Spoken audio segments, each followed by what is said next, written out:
Bonjour à tous, mon nom est Marianne, nous sommes le 21 avril 2014. Alors pour faire suite aux vidéos que j'ai faites ces derniers jours sur les Juifs messianiques, les lois les concernant, eh bien les lois ont été amendées pour permettre aux Juifs messianiques d'avoir certains droits sur la terre d'Israël. Alors je remercie mon frère Serge qui m'a fait parvenir l'article que je vous lis. Mais ça veut pas. Mais vous verrez un peu plus bas que les Juifs messianiques en Israël n'ont pas la vie facile.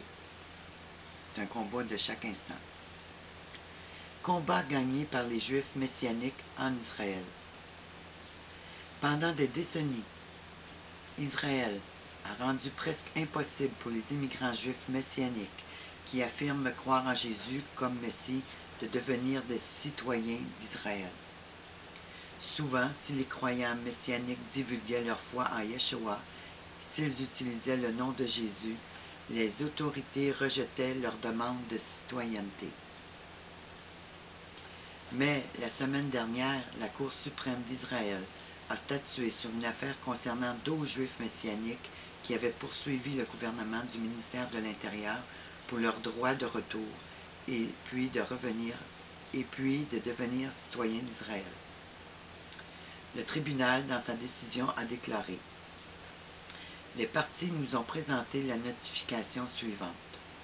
Dans la notification en date du 13 avril 2008, les plaignants ont déclaré que le fait qu'une personne soit un juif messianique n'a aucune incidence sur sa demande conformément à l'article 7 de la loi de la citoyenneté, ainsi que d'une demande conformément à l'article 4A, paragraphe A, de la loi du retour, sauf si la personne qui demande selon l'article précité de la loi du retour n'est pas considérée comme juif, comme décrit dans la section 4B de la loi du retour. Les plaignants déclarent que conformément à leur notification, ils traitent les demandes de tous les requérants dans les plus brefs délais, ainsi que l'application de Alvetina Zibareva et Valentina Zibareva, qui ont demandé à se joindre à la pétition du 1er avril 2008 dans la mesure où leur demande est similaire. 3 petits points entre parenthèses, et l'on continue. Un blogueur explique la décision de cette façon. J'ai reçu aujourd'hui une communication qui clarifie le règlement intervenu hier en Israël. La décision ne permettrait pas de couvrir l'ensemble des Juifs messianiques, mais couvre un certain nombre d'entre eux.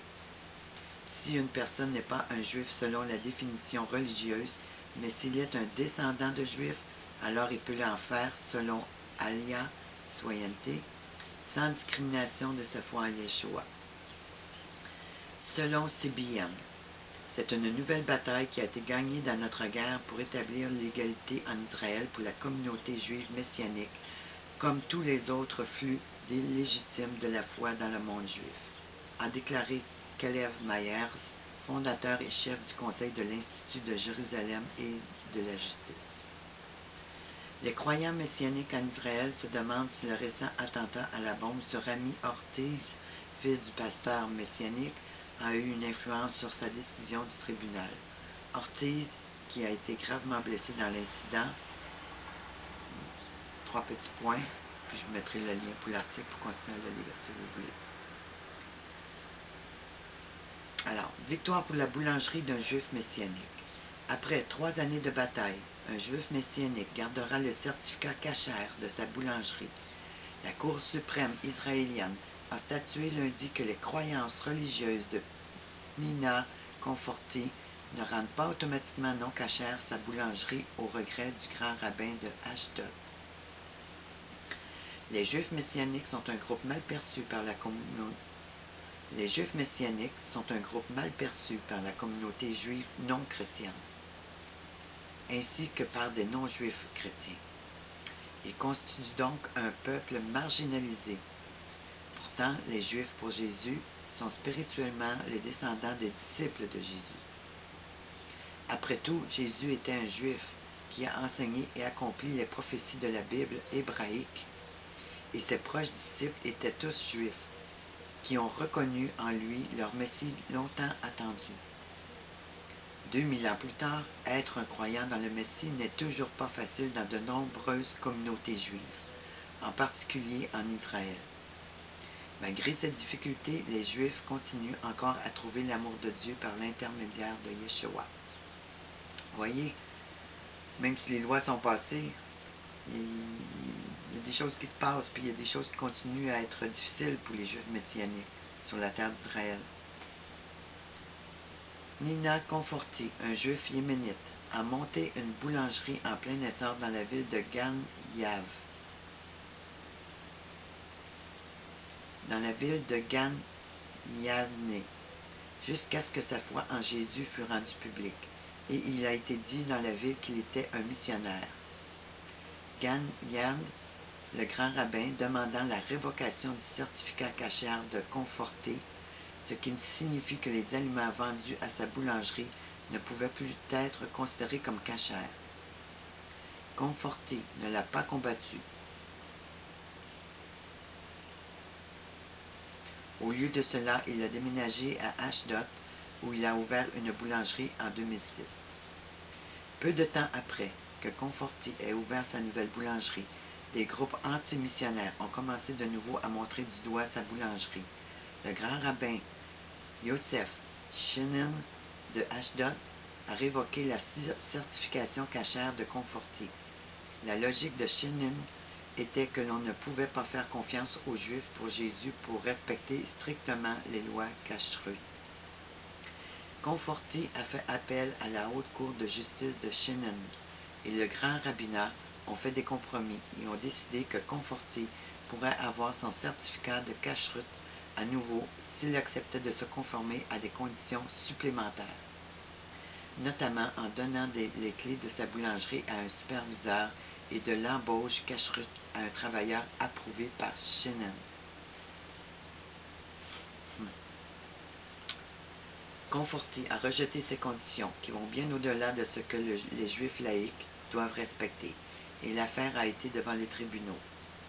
Le lundi, la Cour suprême israélienne a statué que la croyance en Jésus comme Messie de Conforté n'a rien à voir avec la préparation des aliments et ne rend pas sa boulangerie non cachère. Ça, c'est affirmatif. Les Juifs messianiques ont raison de se défendre devant la Haute Cour de justice d'Israël, qui est un État de droit démocratique. Pas sûr. Quand c'est les Rothschild qui décident de tout, là, j'appelle pas ça démocratique trop.